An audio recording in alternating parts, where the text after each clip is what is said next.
नमस्कार everyone. Indian polity Laxmikant की हमारी सीरीज का ये नया वीडियो है, जिसमें आज हम लोग बात करेंगे हाई कोर्ट चैप्टर का। आप सभी को अगर मैं बता दूं, अगर आप इस वीडियो में नए हो तो हम लोग इस सीरीज में जो है, इसमें हम लोग छोटे छोटे 4-4 5-5 मिनट के क्लिप्स में सारे जो भी लक्ष्मीकांत के चैप्टर्स हैं उनके इंपॉर्टेंट पॉइंट्स आपको पढ़ाया जा रहा है इसमें।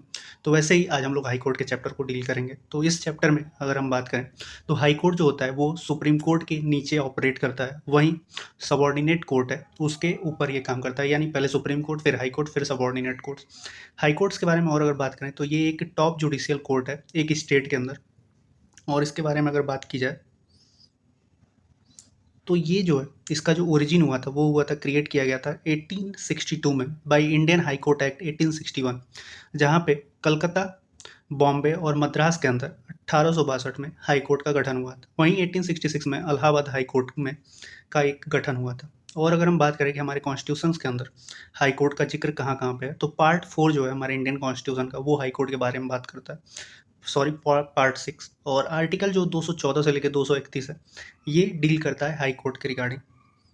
अब आगे चलते हैं। और अभी रिसेंट में हमारे जो करेंटली टोटल 25 हाई कोर्ट्स हैं, जिसमें आर्टिकल 214 के अंदर हाई कोर्ट को हर स्टेट में मैंडेटरी किया गया था। लेकिन आर्टिकल 230-31 जो है, वहाँ पे एक चीज़ आई थी, और ये जो था रिप्लेस किया गया था 7th कॉन्स्टिट्यूशनल अमेंडमेंट एक्ट 1956 में। और यहाँ पे ये बात की गई थी कि एक कॉमन हाई कोर्ट का इस्टेब्लिशमेंट हो सकता है, जो हमारे पार्लियामेंट ने अपने लॉ के थ्रू किया था। और जहाँ उसने बोला था दो या दो से अधिक स्टेट्स, या दो से अधिक स्टेट या यूनियन टेरिटरीज में जो एक कॉमन हाई कोर्ट हो सकता है। तो ये प्रोविज़न लाया गया था 7th कॉन्स्टिट्यूशनल अमेंडमेंट एक्ट 1956 में।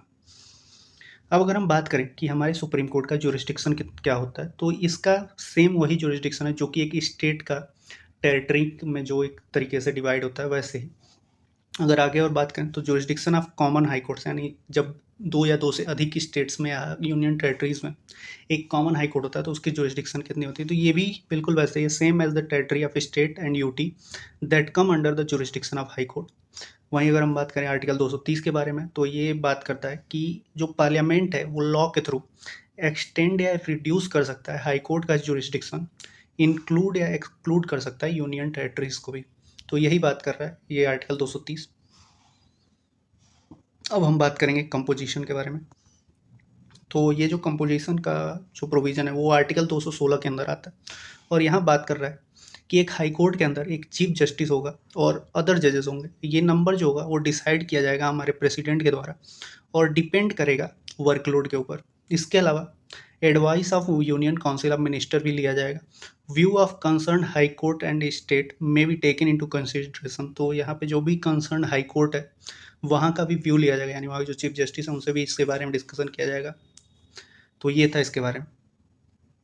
अब अगर हम बात करें, सॉरी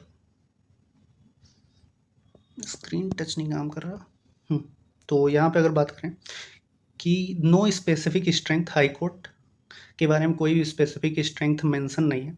और अपॉइंटमेंट जो है हाई कोर्ट का वो जो होगा उसके बारे में प्रोविज़न दिया हुआ है कि जज ऑफ हाई कोर्ट जो होगा वो अपॉइंट किया जाएगा प्रेसिडेंट ऑफ इंडिया के द्वारा, जो कि आर्टिकल 217 के अंदर मेंशन है। और इसके लिए प्रेसिडेंट जो है वो चीफ जस्टिस से कंसल्ट करेंगे। इसके अलावा governor of concern state, chief justice of concern high court. तो चीफ जस्टिस ऑफ इंडिया जो कि हमारे सुप्रीम कोर्ट के जो चीफ जस्टिस हैं वो गवर्नर, और इसके अलावा जो चीफ जस्टिस है उस हाई कोर्ट के, उनका एक तरीके से कंसल्ट किया जाएगा प्रेसिडेंट के द्वारा एक हाई कोर्ट के जज को नियुक्त करते टाइम। तो ये 3 लोग को इम्पॉर्टेंट होते हैं इसके लिए।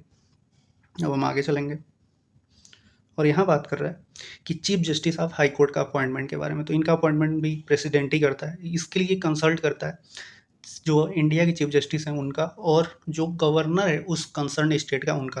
तो ये 2 लोगों का कंसल्टेशन होता है। इसके अलावा जो कॉमन हाई कोर्ट है उसके लिए गवर्नर ऑफ ऑल स्टेट्स जो है, यानी अगर 2 स्टेट्स हैं या 2 यूटीज़ हैं तो वो यूटी का जो एडमिनिस्ट्रेटर होगा और स्टेट का जो गवर्नर होगा उससे कंसल्ट किया जाएगा। इसके अलावा हम बात करेंगे कि हाई कोर्ट के क्वालिफिकेशन के बारे में, जो भी जज यहाँ बनेंगे उनका क्वालिफिकेशन क्या होना चाहिए। तो आर्टिकल 217 के अंदर इसके बारे में बात किया गया कि वो पहले तो सिटीजन होना चाहिए इंडिया का। इसके अलावा ये जो नीचे 2 प्रोविज़न दिए हैं इनमें से कोई एक कंडीशन फॉलो करता हो, यानी एक जुडिशियल ऑफिस उसके पास हो जहाँ पे इंडिया के टेरिटरी के अंदर, ये भी इंपॉर्टेंट है, कोई बाहरी देश का जुडिशियल ऑफिसर यहाँ पे नहीं बन सकता 10 साल के लिए, या तो वो एडवोकेट हो हाई कोर्ट में, और वो भी 10 साल के लिए। तो ये 2 क्राइटेरियाज़ हैं जिसके लिए वो मतलब जज अगर बनना है तो आपके पास ये 2 चीज़ें होनी चाहिए। इसके अलावा कोई भी मिनिमम एज लिमिट नहीं है, तो कल को पेपर में ऐसा पूछ दे कि 25 साल या 35 साल एज होना चाहिए, तो ये गलत है, कोई नहीं है। इसके अलावा डिस्टिंग्विश्ड ज्यूरिस्ट का जो कॉन्सेप्ट आता है वो भी यहाँ पे एप्लीकेबल नहीं है, तो आपको इसके लिए वकील होना पड़ेगा या जुडिशियल ऑफिस आपके पास होनी चाहिए। अगर हाई कोर्ट के जज के ओथ के बारे में अगर बात की जाए तो इसके बारे में आर्टिकल 219 के अंदर मेंशन है, जहाँ पे जो पर्सन जज अपॉइंट होगा उसका जो ओथ होगा उसे एडमिनिस्टर किया जाएगा गवर्नर के द्वारा या तो उनके द्वारा अपॉइंट किए गए किसी पर्सन के द्वारा। अब इस ओथ में 4 पॉइंट इंपॉर्टेंट होते हैं जो कि आपके एग्जाम के पर्सपेक्टिव से उतने ज़्यादा इंपॉर्टेंट नहीं है, इसलिए इसे आप इग्नोर कर सकते हो। अब आगे हम लोग बढ़ते हैं और यहाँ हम लोग बात करेंगे कि जो सैलरी और अलाउंसेस के बारे में बात की गई है हाई कोर्ट के जज के बारे में, तो आर्टिकल 221 के अंदर इसके बारे में मेंशन है और यहाँ पे सैलरी, पेंशन, अलाउंसेस, प्रिविलेजेस और लीव ऑफ एब्सेंस इसके बारे में बात की गई है। और ये जो सारी चीज़ें ये डिटरमाइन किया जाता है पार्लियामेंट के द्वारा और इसे रिड्यूस नहीं किया जा सकता। एक बार जज जो है अगर अपने ऑफिस में इंटर कर लेता है, शपथ ले लेता है उसके बाद से, और इसे रिड्यूस किया जा सकता है केवल फाइनेंशियल इमरजेंसी के दौरान। तो ये परमानेंटली तो रिड्यूस नहीं किया जा सकता, लेकिन अगर फाइनेंशियल इमरजेंसी लगती है देश के अंदर तो उस केस में ये चीज़ें लाई जा सकती है।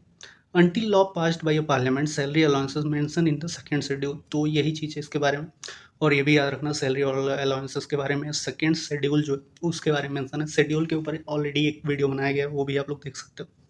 तो अब हम लोग हाई कोर्ट के जज का टेन्योर भी जान लेते हैं। तो आर्टिकल 217 के अंदर इसके बारे में मेंशन किया गया और यहाँ बात की गई है कि जो भी हाई कोर्ट के जज होते हैं उनका कोई फिक्स टेन्योर नहीं होता है।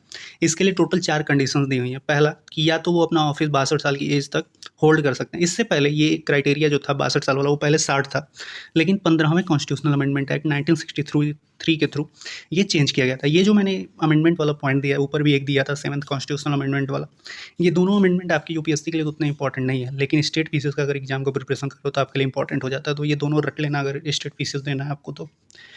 अगर हम बात करें कि जो सुप्रीम कोर्ट का जो एज होता है जज का वो डिटरमाइन किया जाता है प्रेसिडेंट के द्वारा और इसके लिए वो कंसल्ट करते हैं चीफ जस्टिस ऑफ इंडिया का, लेकिन जो फाइनल डिसीजन होता है वो प्रेसिडेंट का होता है। इसके अलावा जो हमारे हाई कोर्ट के जज हैं वो प्रेसिडेंट को अपना रेजिग्नेशन दे सकते हैं और ये रिमूव भी किए जा सकते हैं प्रेसिडेंट के द्वारा ऑन रिकमेंडेशन ऑफ पार्लियामेंट। तो पार्लियामेंट का रिकमेंडेशन रिक्वायर होता है उनके रिमूवल के लिए। और अगर जो उनका ऑफिस अगर वैकेट हो जाता है तो वो किन कंडीशन में होता है, तो उसके लिए ये होता है कि या तो उन्हें सुप्रीम कोर्ट का जज अपॉइंट कर दिया गया तब वो हो जाता है, या फिर वो दूसरे कोर्ट में चले जाएं तब उनका जो सीट है वो वैकेट हो जाता है। तो इन्हीं कुछ केसेस में यानी कंडीशंस में एक जो हमारे हाई कोर्ट के जज होते हैं उनका सीट वैकेट होता है। तो ये था हमारा हाई कोर्ट का चैप्टर। उम्मीद करता हूँ आपको वीडियो पसंद आया हो। पसंद आया हो तो वीडियो को लाइक कर दो। मिलते हैं आपसे नेक्स्ट वीडियो में। जो भी आपको चैप्टर्स चाहिए आप कमेंट बॉक्स में बता सकते हो, आपको उनके ऊपर वीडियो मिल जाए। कोई स्पेशल टॉपिक पे चाहिए तो भी आपको मिल सकता है, तो वीडियो के नीचे आप लोग कमेंट कर दो। मिलते हैं आपसे नेक्स्ट वीडियो में। धन्यवाद।